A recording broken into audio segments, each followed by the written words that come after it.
এই তাকওয়াটা কি? তাকওয়াটা জানার জন্য হযরত উমর রাদিয়াল্লাহু তাআলা উবাই ইবনে কাব রাদিয়াল্লাহু তাআলাকে জিজ্ঞাসা করছেন, ওগো আল্লাহর নবীর সাহাবী উবাই ইবনে কাব, তাকওয়াটা কি? আল্লাহর ভয়টা কি? তুমি কি আমাকে একটু জানাবে? সঙ্গে সঙ্গে উবাই ইবনে কাব বলছে, ওমর তুমি কি কখনো কোনো কাটালা জঙ্গল দিয়া তুমি কি অতিক্রম করেছো?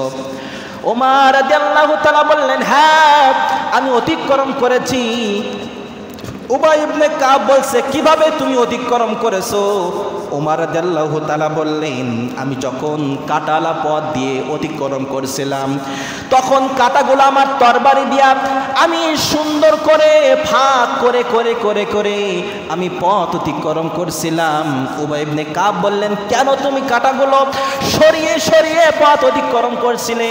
বলছে, কাটা যেন আমার গায়ে না বাঁধে, আমার গায়ে না ফোটে, এই জন্য আমি আস্তে আস্তে করে ফাঁক করে করে অতিক্রম করছিলাম। উবাই ইবনে কাব বললেন, ওমর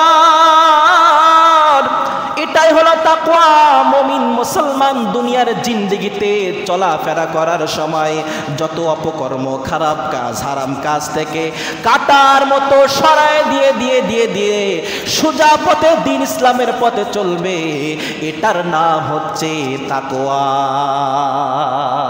তুমি মিসওয়াক করা ফজিলত তো জানো, খাবার শেষে মিষ্টি মুখের হাদিসটাও মানো। তুমি মিসওয়াক করা ফজিলত তো জানো, খাবার শেষে মিষ্টি মুখের হাদিসটাও মানো। শুধু হক কথাটা উচ্চ স্বরে বলতে পারো না, অন্যায় দেখে বারুদ হয়ে জ্বলতে পারো না। শুধু হক কথাটা উচ্চ স্বরে বলতে পারো না, অন্যায় দেখে বারুদ হয়ে জ্বলতে পারো না। কেমন মুসলমান তুমি একটু ভাবো না, কেমন তোমার ঈমান একটু বলো না। কেমন মুসলমান তুমি একটু বলো না, কেমন তোমার ঈমান একটু ভাবো না। তুমি মিসওয়াক করা ফজিলত তো জানো, খাবার শেষে মিষ্টি মুখের হাদিসটাও মানো। খুতবার শুরুতেই সূরা আল ইমরান, সূরা আল ইমরানের 102 নম্বর আয়াতে কারিমা আমরা তেলাওয়াত করেছি। আসুন এই আয়াতকে সামনে রেখে যোগ জিজ্ঞাসার নিরিখে মানবতার মুক্তির জন্য কিছু কথা আমি বলতে চাই। আল্লাহ তাআলা যেন আমাকে বলার তৌফিক দান করেন, আমরা বলি আমিন। আল্লাহ তাআলা এই আয়াতের ভিতরে ইমানদারদেরকে, মুমিনদেরকে ডাক দিচ্ছেন। মুমিনদেরকে ডাক দিয়ে আল্লাহ তাআলার প্রিয় হওয়ার জন্য এবং পরকালে নাজাত পাওয়ার জন্য কিছু কথা মুমিনদের ইন্ডিকেট করে আল্লাহ তাআলা আমাদেরকে বলছেন। আসুন সে বিষয়ে আমরা সংক্ষিপ্ত করে কিছু কথা শোনার চেষ্টা করি। আল্লাহ তাআলা যেন আমাকে বলার তৌফিক দান করেন, আমরা বলি আমিন। আল্লাহ তাআলা বলছেন, ইয়া আইয়ুহাল্লাযীনা আমানু, হে যারা ঈমান এনেছো, হে মুত্তাকিগণ, হে বিশ্বাসীগণ।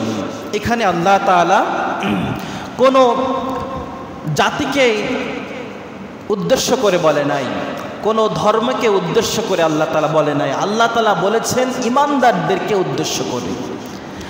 আল্লাহর উপরে যারা ঈমান এনেছে, যারা বিশ্বাসী, যারা মুত্তাকি, তাদেরকে উদ্দেশ্য করে আল্লাহ তাআলা ডাক দিচ্ছেন, ইয়া আইয়ুহাল্লাযীনা আমানু, হে যারা ঈমান এনেছো।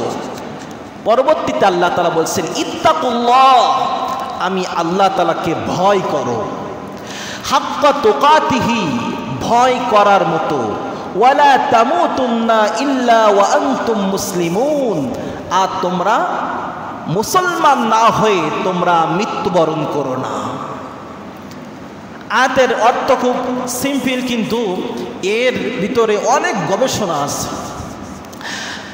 আয়াতটা বুঝতে পারলে আমাদের জীবনটা পরিবর্তন হয়ে যাবে। আল্লাহ তাআলা এখানে ঈমানদারকে লক্ষ্য করে বলছেন, তাহলে মুসলমান হলে কিন্তু ঈমানদার হওয়া যায় না। মুসলমান বাবার ওরসে মায়ের গর্ভে জন্ম নিলে কিন্তু মুমিন হওয়া যায় না, ঈমানদার হওয়া যায় না।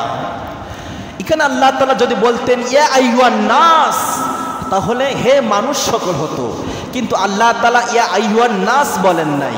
আল্লাহ তাআলা বলছেন ইয়া আইয়ুহাল্লাযীনা আমানু, হে যারা ঈমান এনেছো আমি তোমাদেরকে বলছি। তাহলে প্রথম নম্বরে ঈমান এনেছো কারা, কারা ঈমানদার, কারা মুত্তাকি, আমরা সে বিষয়ে একটু জানার চেষ্টা করি।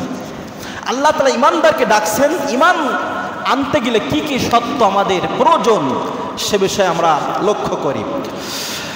আল্লাহ রাব্বুল আলামিন 49 নম্বর সূরা হুজরাতের 15 নম্বর আয়াতে কারিমার ভিতরে রব্বুল আলামিন সুন্দর করে আমাদেরকে ডাক দিয়ে বলে দিচ্ছেন, ইন্নামাল মুমিনুনাল্লাযীনা আমানু বিল্লাহি ওয়া রাসূলিহি সুম্মা লাম ইয়ারতাবু ওয়া জাহাদু বিআমওয়ালিহিম ওয়া আনফুসিহিম ফি সাবিলিল্লাহ উলাইকা হুমুস সাদিকুন।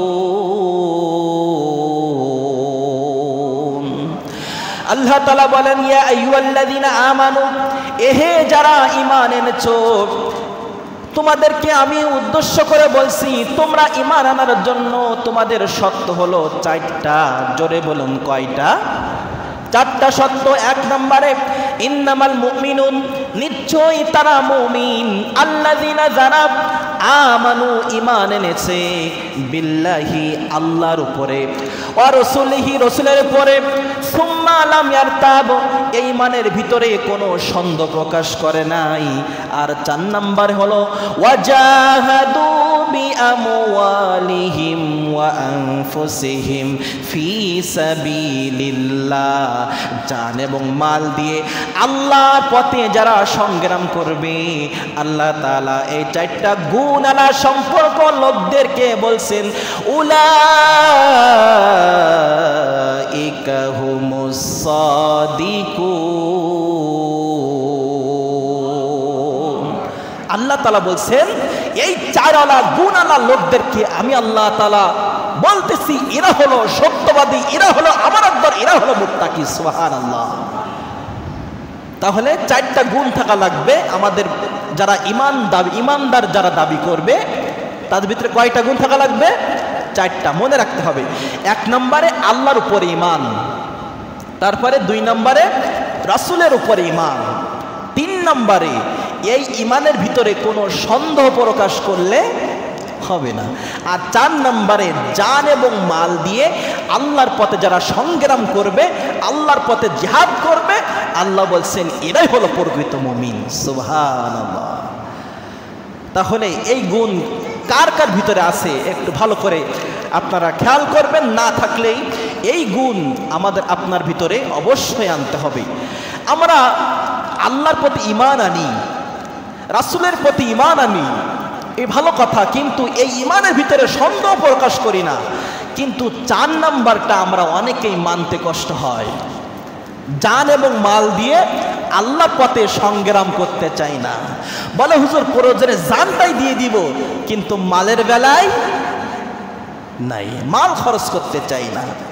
মাল তো আল্লাহ তাআলা রিজিকের মালিক, তো মালিক আল্লাহ তাআলা রিজিকের মালিক, সে আল্লাহ তাআলা বলছেন জান এবং মাল দিয়ে আমার পথে সংগ্রাম করো, দিন কায়েমের জন্য তোমার জান ব্যয় করো, মাল ব্যয় করো। দিন কায়েমের জন্য তোমাকে এগুলো ব্যয় করতে হবে যদি তুমি মুত্তাকি হতে চাও। তাহলে আমরা বুঝলাম ঈমানদার কারা। ঈমান আনতে গেলে কয়টা গুণ লাগবে আমরা বুঝলাম। এরপর আসুন আল্লাহ বলছেন ঈমানদারকে উদ্দেশ্য করে আল্লাহ তাআলা বলছেন ইত্তাকুল্লাহ, আল্লাহ তাআলাকে ভয় করো, তাকওয়া অর্জন করো।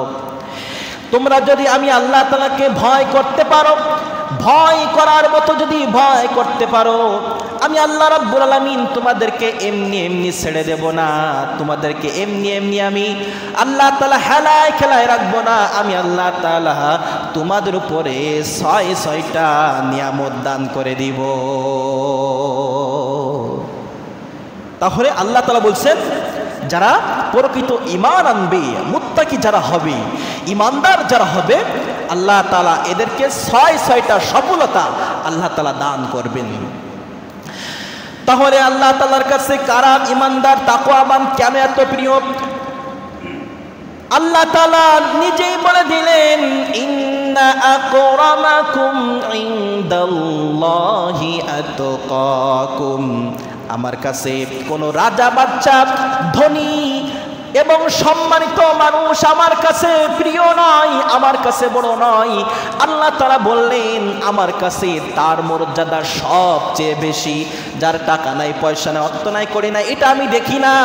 আমি আল্লাহ তাআলা দেখি যার অন্তরে আমার জন্য ভয় আছে, তাকওয়া আছে। আমি আল্লাহ তাআলার কাছে তার মর্যাদা আমি আল্লাহ তাআলার কাছে সবার চেয়ে বেশি। সবার চেয়ে তার মর্যাদা আল্লাহ তাআলার কাছে বেশি। আল্লাহ তাআলার কাছে কার টাকা আছে, কার অর্থ করে আছে, ব্যবসা বাণিজ্য আছে, এটা আল্লাহ তাআলা দেখেন না। আল্লাহ তাআলা দেখেন তাকওয়া, ভয়, কার অন্তরে ভয় আছে, এটা আল্লাহ তাআলা দেখেন।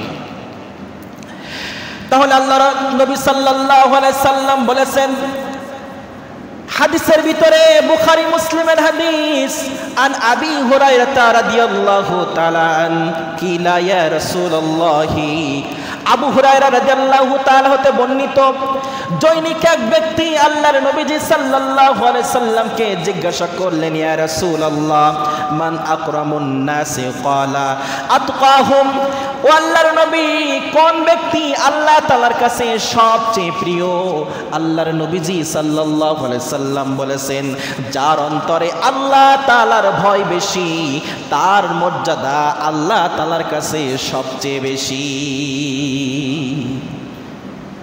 এই জন্য তাকওয়া আমাদের আনতে হবে। তাকওয়া, আল্লাহর ভয়, এই ভয়টা আমাদের অন্তরে, প্রত্যেক ঈমানদারের অন্তরে থাকতে হবে। যদি আপনি আমি নিজেকে মুমিন দাবি করি, মুমিন দাবি করলেই ভয় অবশ্যই রাখতে হবে। আমার বন্ধুগণ, তাহলে ভালো করে খেয়াল করবেন, এই তাকওয়াটা কি?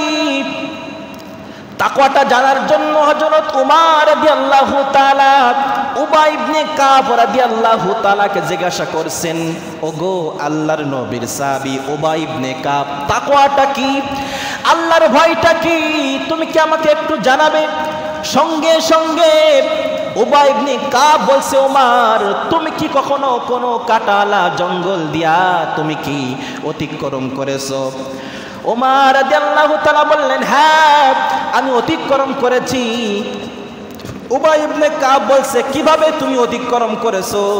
ওমর রাদিয়াল্লাহু তাআলা বললেন, আমি যখন কাটালা পথ দিয়ে অতিক্রম করছিলাম, তখন কাটাগুলো আমার তরবারি দিয়া আমি সুন্দর করে ফাঁক করে করে করে করে আমি পথ অতিক্রম করছিলাম।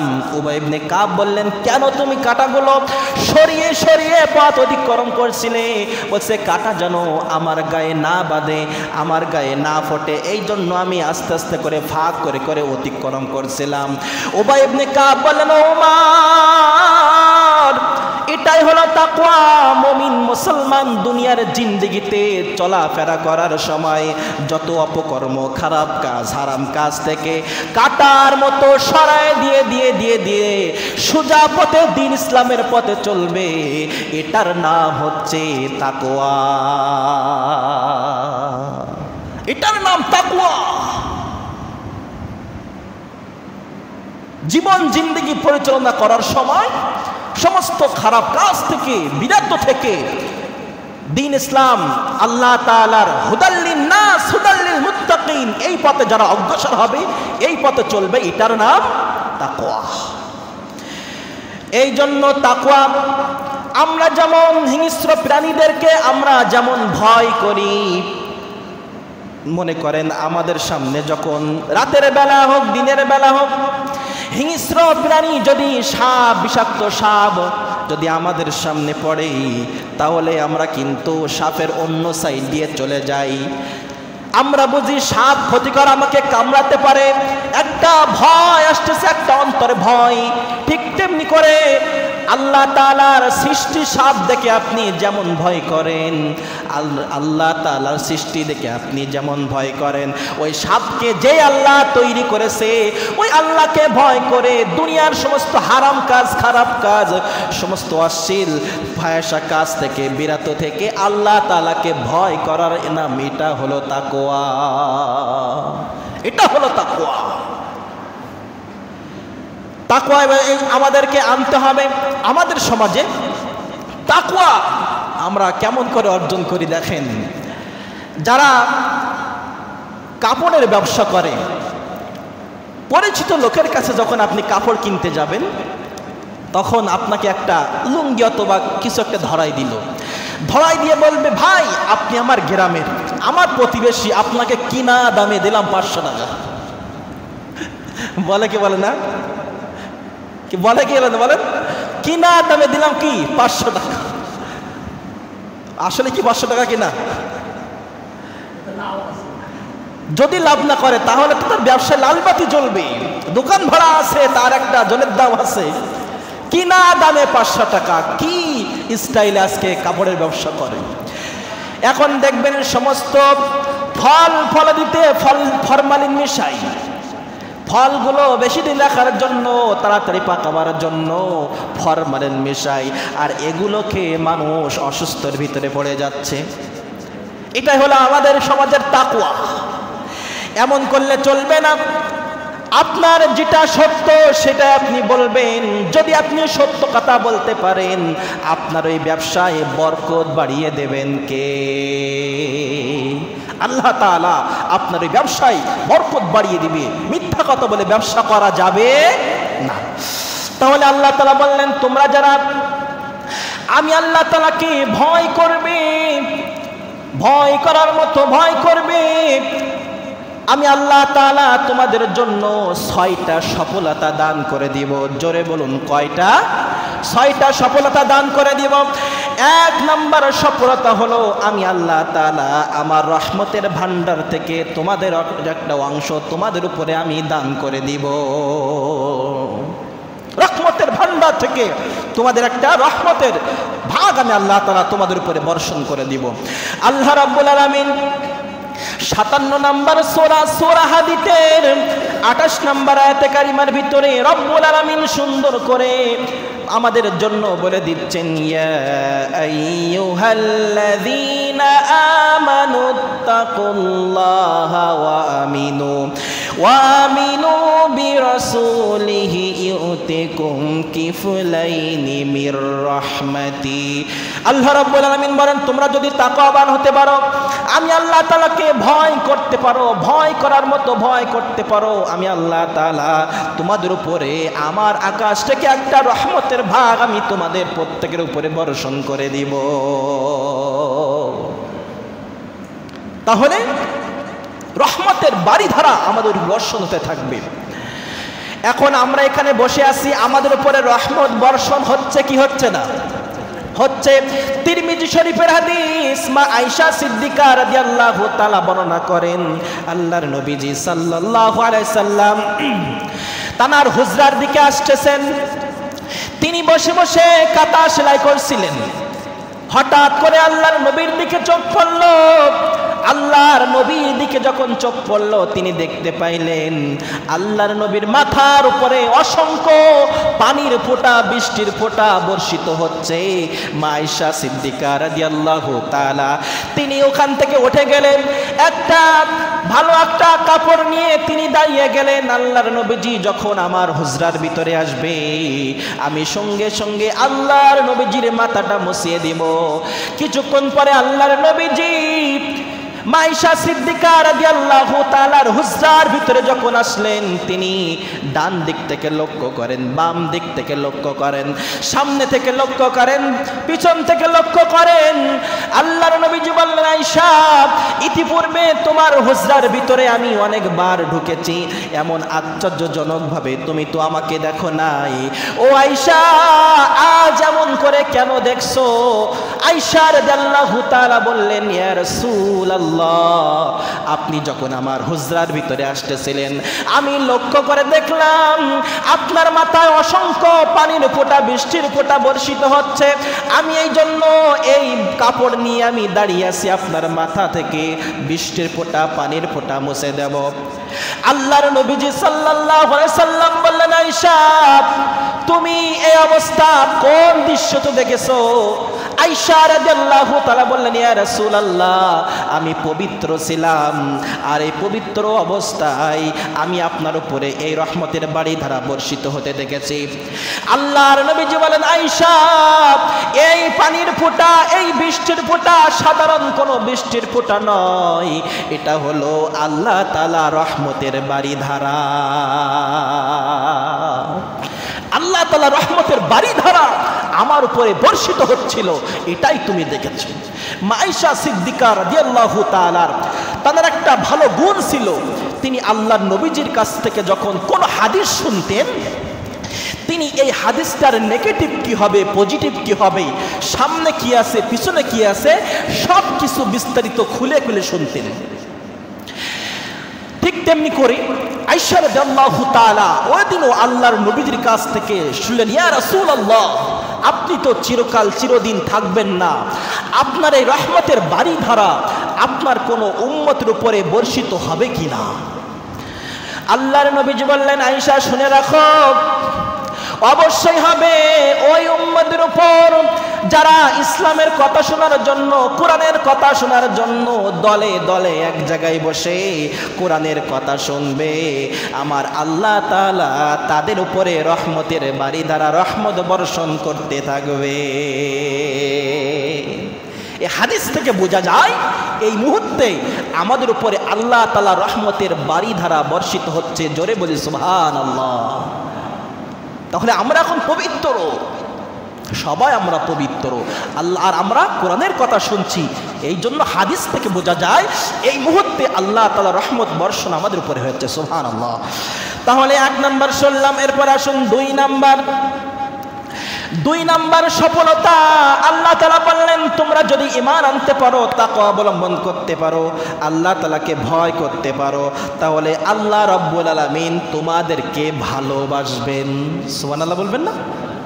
আল্লাহ তাআলা ভালোবাসবেন আমাদেরকে, নিজেই বলছেন, তাকওয়াবানদেরকে আমি ভালোবাসি, মুহাব্বত করি। আল্লাহ রাব্বুল আলামিন 19 নম্বর সূরা মারিয়ামের 96 নম্বর আয়াতে কারিমার ভিতরে রব্বুল আলামিন সুন্দর করে বলে দিচ্ছেন, ইন্নাল্লাযীনা আমানু ওয়া আমিলুস সালিহাতি সায়াজআলু লাহুমুর রাহমানু উদ্দা। আল্লাহ তাআলা বললেন, তোমরা যদি তাকওয়াবান হতে পারো, তোমরা যদি আমি আল্লাহ তাআলাকে ভয় করতে পারো, তাহলে আমি আল্লাহ তাআলা তোমাদেরকে ভালোবাসবো। এই আয়াতের লাস্টে আল্লাহ তাআলা উদ্দা শব্দ দিয়েছে। এই উদ্দা শব্দ বিভিন্ন তাফসীরের ভিতরে দেখলাম, উদ্দা শব্দ দিয়ে আল্লাহ তাআলা শুধুমাত্র নিজের ভালোবাসা বোঝান নাই, আল্লাহ তাআলা এই পৃথিবীর সমস্ত সৃষ্টির ভালোবাসা বোঝায়েছে। আপনি যদি তাকওয়াবান হতে পারেন, আল্লাহ তো ভালোবাসবেন, আল্লাহ তাআলা সমস্ত সৃষ্টিকেও আপনার জন্য, ভালোবাসার জন্য আপনার অনুগামী করে দিবে। সুবহানাল্লাহ। তাফসীর ইবনে কাসিরের এই হাদিসের তাফসীরের ভিতরে একটা হাদিস এসেছে, হযরত আবু হুরায়রা রাদিয়াল্লাহু তাআলা বর্ণনা করেন, আল্লাহর নবীজি সাল্লাল্লাহু আলাইহি সাল্লাম বলেছেন, আল্লাহ তাআলা কোনো বান্দাকে মুহাব্বত করলে, ভালোবাসলে, আল্লাহ তাআলা হযরত জিবরাইল আলাইহিস সালামকে তিনি ডাক দেন, ওগো জিবরাইল, আমি এই বান্দাকে ভালোবাসি। জিবরাইল আলাইহিস সালাম সঙ্গে সঙ্গে তিনিও তাকে মুহাব্বত করতে থাকেন। এরপর তিনি আকাশের ভিতরে এরপর তিনি আকাশের ভিতরে তিনি এটা প্রচার করতে থাকেন। আল্লাহ তাআলা ওই বান্দাকে মুহাব্বত করেন, তোমরাও তাকে মুহাব্বত করো। এরপরে আকাশের ভিতরে সমস্ত জীবজন্তু এবং সমস্ত ফেরেশতাকুল ওই বান্দাকে মুহাব্বত করতে থাকে। এরপর দুনিয়ার ভিতরেও ওই বান্দার জন্য আল্লাহ রাব্বুল আলামিন কবুলিয়াত রেখে দেন এবং দুনিয়ার ভিতরে সমস্ত মানুষ ওই বান্দাকে সম্মান মর্যাদা ইজ্জত দিয়ে থাকে। তাহলে আল্লাহর প্রিয় হওয়া মানে দুনিয়ার মানুষের প্রিয় হওয়া। দুনিয়া মানুষের ভিতরে আল্লাহ তাআলা ওই বান্দাকে সম্মান ইজ্জত বাড়িয়ে দিবেন। সুবহানাল্লাহ। এরপরে আল্লাহ রাব্বুল আলামিন কোন বান্দার উপরে যদি ঘৃণিত হয়ে যায়, কোন বান্দাকে যদি দুশমন হিসাবে আল্লাহ তাআলা দেখেন, তাহলে আল্লাহ রাব্বুল আলামিন জিবরাইলকে ডাক দিয়ে বলেন, জিবরাইল এই বান্দাকে আমি ঘৃণা করি, তুমিও ঘৃণা করো। জিবরাইল আলাইহিস সালাম ঘৃণা করতে থাকেন। শুধু তাই নয়, জিবরাইল আলাইহিস সালাম আসমানের ভিতরে এটা ঘোষণা করে দেন, আল্লাহ তাআলা এই ব্যক্তিকে ঘৃণা করে। আসমানের ফেরেশতাগুলো, আসমানের জীবজন্তুগুলো তাকেও দুশমন ভাবতে থাকে। এরপর দুনিয়ার বুকে এগুলো পয়দা করে দেওয়া হয়, দুনিয়া মানুষের অন্তরে এগুলো ঢোকায় দেওয়া হয়। ওই লোকটা সম্পর্কে আল্লাহ তাআলা যাকে ঘৃণা করে, দুনিয়ার মানুষ তাকেও ঘৃণা করতে থাকে। দুনিয়ার মানুষ তাকে ঘৃণা করতে থাকে।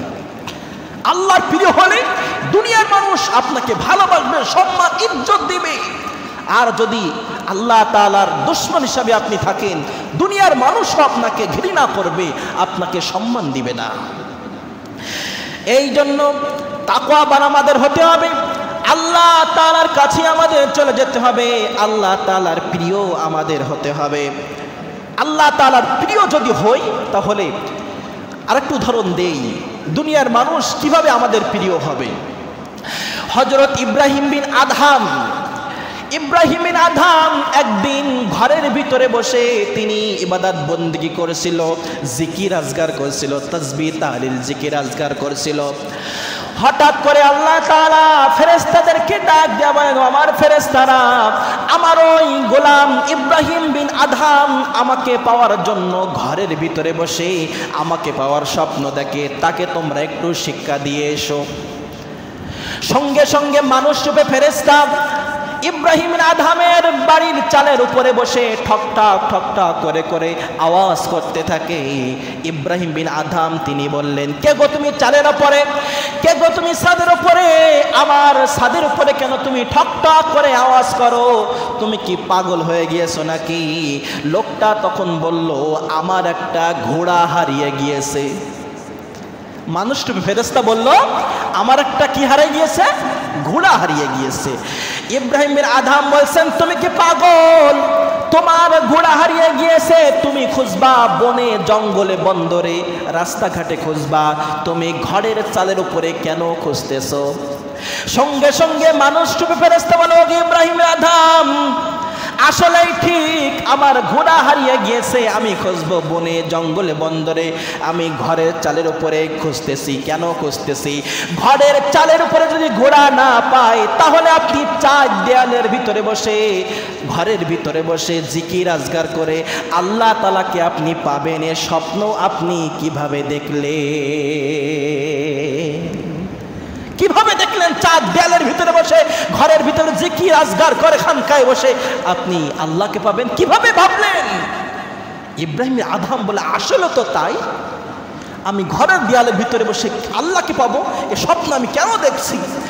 ইব্রাহিম আদহাম ঘরের ভিতর থেকে বাইর হয়ে গেলেন।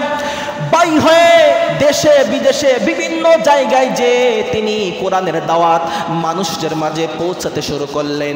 দিনের দাওয়াত মানুষদেরকে দেওয়া শুরু করে দিলেন। দিতে দিতে এমন এক পর্যায়ে তিনি মানুষের কাছে প্রিয় হয়ে গেলেন। তানার রাজ দরবারের লোকজন গিয়ে বলল, ইব্রাহিম বিন আদহাম আপনি আবার রাজ দরবারে চলে আসুন, আপনার জন্য রাজ দরবার খালি খালি লাগতেছে, ঠিক মতো চলে না, আপনি চলে আসুন। ইব্রাহিম বিন আদহাম ওখান থেকে রাজ দরবারে চলে আসলেন। রাজ দরবারে চলে এসে তিনি রাজ দরবারের লোকজনদেরকে বলছেন, ও আমার সাথী সঙ্গীরা, আমি এতদিন এই হুজরার ভিতরে এখানেই আমি বাসভবনে থেকে তোমাদের সাথে আমি চলতেছি, তোমরা আমার সাথে ভালো ব্যবহার করতেছিলে, আমার কথা তোমরা শুনতা। কিন্তু আজকে আমি বনে জঙ্গলে বন্দরে সমস্ত মানুষের কাছে আমি যখন কোরআনের দাওয়াত পৌঁছায় দিলাম, তখন আর শুধু তোমরা নয়, মানুষ শুধু নয়, জীব জন্তু পর্যন্ত আমি ইব্রাহিম আদমের কথা তারা শোনে। লোকজনকে যখন লোকজন বলল ঠিক আছে, আমরা দেখতে চাই আপনার কথা কেমন শোনে। বলছে ঠিক আছে চলো। নদীর পাড়ে চলে গেলেন। নদীর পাশে চলে গিয়া সঙ্গে সঙ্গে ইব্রাহিম বিন আদম একটা সুই নিয়া নদীর মাঝখানে চলে দিলেন। সঙ্গে সঙ্গে কিছুক্ষণ পরে নদীর মাছদেরকে উদ্দেশ্য করে বললেন, ও আমার নদীর মাছেরা, আমি ইব্রাহিম বিন আদম, আমার একটা সুস হারিয়ে গিয়েছে, এই সুসটা তোমরা এনে দাও। সঙ্গে সঙ্গে কিছুক্ষণ পরে অসংখ্য মাছ সোনার সুস নিয়া ইব্রাহিম বিন আদমের কাছে এসে বললেন, এই নেন আপনার সোনার সুস, এই নেন আপনার সুস। সঙ্গে সঙ্গে ইব্রাহিম বিন আদম বললেন, আমার তো সোনার সুস হারাই নাই, আমার হারিয়েছে লোহার সুস। কিছুক্ষণ পরে আর একটা মাছ এসে বললেন, ওগো ইব্রাহিম বিন আদম, এই নেন আপনার লোহার সুস। লোহার সুসটা হাতে নিয়ে ইব্রাহিম আদম বলছে, দেখেছো আমি বাইরে গিয়ে বিভিন্ন দেশে গিয়ে কোরআনের দাওয়াত দেওয়ার কারণে জীব জন্তু আমার কথা শোনে। এখান থেকে বোঝা যায় আল্লাহ রাব্বুল আলামিন সুন্দর করে বলে দিয়েছেন, ইন্নাল্লাযীনা আমানু ওয়া আমিলুস সালিহাতি সায়াজআলু লাহুমুর রহমানু উদ্দা। যদি বান্দা যদি আল্লাহর হয়ে যায়, আল্লাহ তাআলার সকল সৃষ্টি বান্দার হয়ে যায়। বান্দা আল্লাহ হয়ে গেলে আল্লাহর সকল সৃষ্টি বান্দার আয়ত্তে চলে আসে। এই জন্য বান্দার মতো বান্দা আমাদের হতে হবে, ইমানদারের মতো ইমানদার আমাদের হতে হবে।